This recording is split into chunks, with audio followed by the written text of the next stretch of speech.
We have already studied the decimal representation of rational and irrational numbers. Rational and irrational numbers together known as real numbers.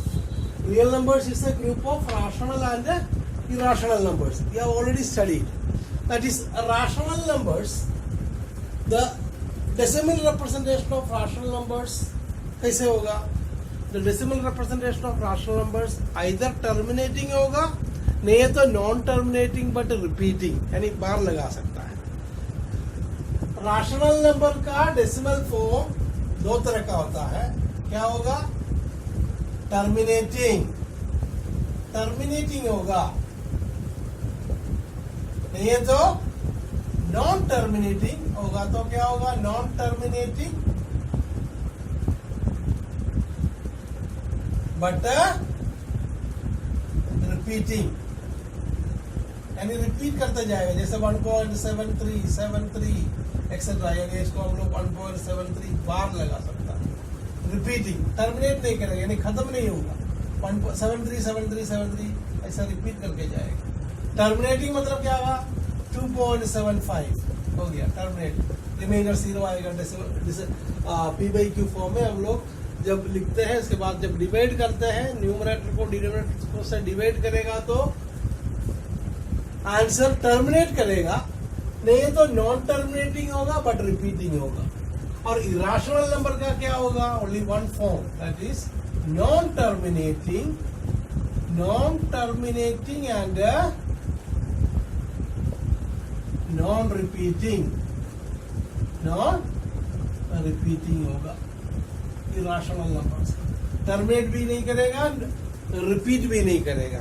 कितनों जगह, जैसे √2 का value है, पाई का value है, √3 का वैल्यू है, उसका डेसिमल फॉर्म क्या होगा? Non terminating and non repeating, यानी बार नहीं लगा सकता उसका डेसिमल फॉर्म में. That is irrational number. So this is the decimal representation of real numbers. Rational number क्या होगा? तो टर्मिनेटिंग होगा, नहीं है तो नॉन टर्मिनेटिंग होगा, तो डेफिनेटली हो रिपीटिंग होगा. Now let us discuss about the decimal form of rational numbers in detail little bit.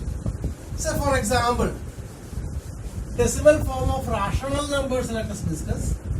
I told you that there are two type of decimal representation. First one is terminating, यानी 0.75 ये terminating decimal है.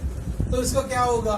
इसको हम लोग P by Q form में लाएगा तो 75/100 और इज इक्वल टू 25 से कटेगा तो 3/4. So one thing you remember is a 0.125 terminate. तो इसको हम लोग P by Q फॉर्म में जब लाएगा तो कैसे लिखेगा? 125/1000. इज नॉट, यानी टर्मिनेटिंग डेसिमल्स होगा तो उसका डिनोमिनेटर क्या होगा? जैसे 0.7 क्या होगा? 7/10. एक डेसिमल होगा तो एक डेसिमल प्लेस होगा तो 10 होगा, 2 होगा तो 100 होगा, 3 होगा तो 1000 होगा. So what ever it is, the denominator will B 10, 100, 1000 etcetera, यानी 10 to the power समथिंग में आएगा. 10 to the power n. The denominator will B 10 to the power n. 10 to the power n को हम लोग लिखेगा तो 2 into 5 to the power n, यानी 2 and 5 denominator में होगा. जैसे हम लोग 3/4, इसमें 5 तो नहीं है, लेकिन हम लोग 5 डाल करके उसको 10 का इसमें ला सकता है, यानी denominator will be power of 10. Then if you can make the denominator of a rational number power of 10 या 10 to the power 2, यानी 100, 1000, ऐसे करके हम लोग अगर बना सकता है कोई भी रैशनल नंबर का डिनोमिनेटर को 10 का पावर में अगर कन्वर्ट कर सकता है, तब that rational number will be, इसका डेसिमल फॉर्म क्या होगा? टर्मिनेटिंग होगा. जैसे 3 to the power 4 होगा तो क्या होगा? 3/2² लिख सकते हैं. तो 2² को 10 का पावर में करने के लिए क्या करना है? 5² से इंटू करो न्यूमरेटर और डिनोमिनेटर 5² से, you will get the same. 5² 25, 25 into 3 75, and 5² is 25 into 4 100, 75/100.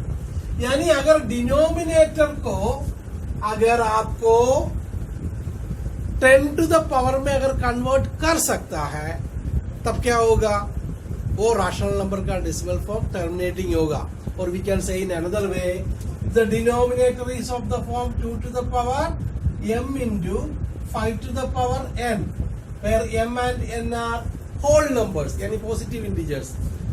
इस फॉर्म में अगर लिख सकते हैं डिनोमिनेटर को, देन द राशनल नंबर का डेसिमल फॉर्म टर्मिनेटिंग होगा.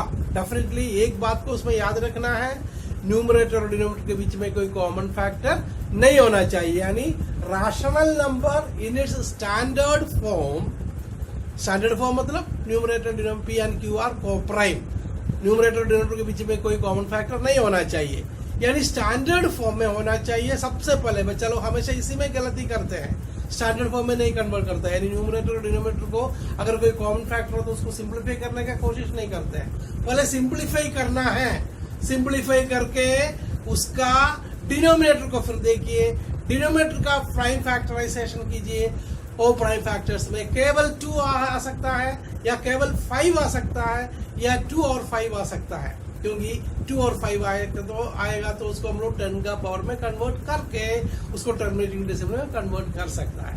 सो द डिनोमिनेटर का prime factorisation, a rational number, remember again, a rational number in its standard form.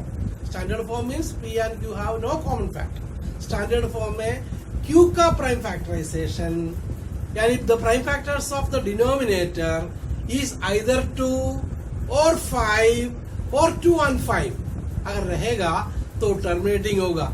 2 और 5 के अलावा अगर कोई दूसरा कोई फैक्टर आ गया, जैसे 2 into 3 into 5 आ गया, इसको हम लोग कैसे किसी नंबर से इंटू करके 10 का पावर में कन्वर्ट कर सकता है? नहीं कर सकता है. सो 2 या 5 या 2 और 5 के अलावा कोई दूसरा प्राइम नंबर अगर आएगा तो क्या होगा, उसको हम लोग 10 का पावर में कन्वर्ट नहीं कर सकता है. And hence it will not be a terminating decimal form, और नॉन टर्मिनेटिंग एंड रिपीटिंग होगा. तो आपको एक्सरसाइज में बहुत सारा क्वेश्चंस है, उसको कैसे करना करेंगे हम लोग. जैसे पहला क्वेश्चन अगर हम लोग करेंगे, देखिए एक्सरसाइज 1.4, 13 by 3125. तो क्या करना है आपको, ये 3125 को प्राइम फैक्टराइज करना है. यानी 13 और 3125 के बीच में कोई कॉमन फैक्टर है क्या, पहले देखना है. अगर नहीं है, नहीं तो सेकंड क्वेश्चन देखिए, तो थोड़ा स्मॉल क्वेश्चन है बनाने में. 17/8, 17/8 में क्या है, ये दोनों के बीच में कोई कॉमन फैक्टर नहीं है, तो डिनोमिनेटर क्या है 8. 8 का प्राइम फैक्टराइज करना होता है 2 क्यूब आएगा, 2 क्यूब ना, 2 into 2 into 2, 8 का प्राइम फैक्टराइजेशन. यानी इसको हम लोग लिख सकता है 2 to the power 3 into 5 to the power 0, क्योंकि 5 to the power 0 1 है. 2 क्यूब into 1 लिख सकता है, 1 मतलब 5 to the power 0. तो ये क्या हो गया, किस फॉर्म में आ गया, 2 to the power m into 5 to the power n. m का वैल्यू 3, n का वैल्यू 0. सब बोले थे m और n का वैल्यू कोई होल नंबर हो सकता है, यानी 0 से लेकर के 1 2 3 4 कोई भी नंबर m और n का वैल्यू आ सकता है. तो डिनोमिनेटर को हम लोग 2 to the power m into 5 to the power n में कन्वर्ट कर सकता है.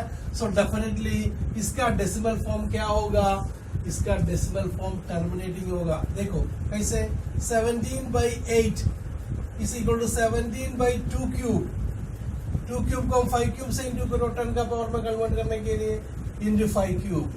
तो क्या होगा, 5 क्यूब इज 125, 17 इंटू 125.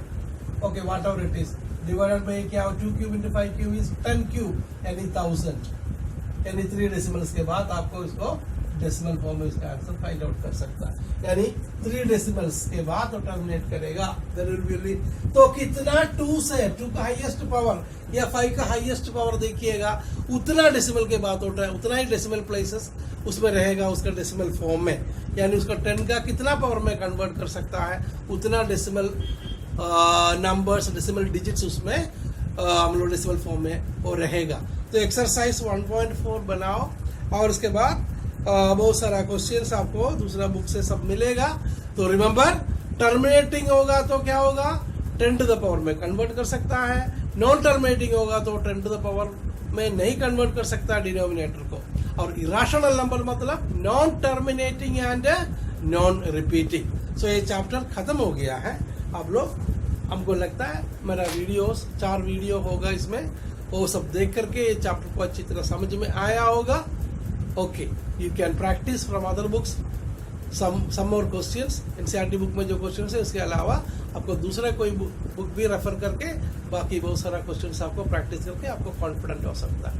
ओके.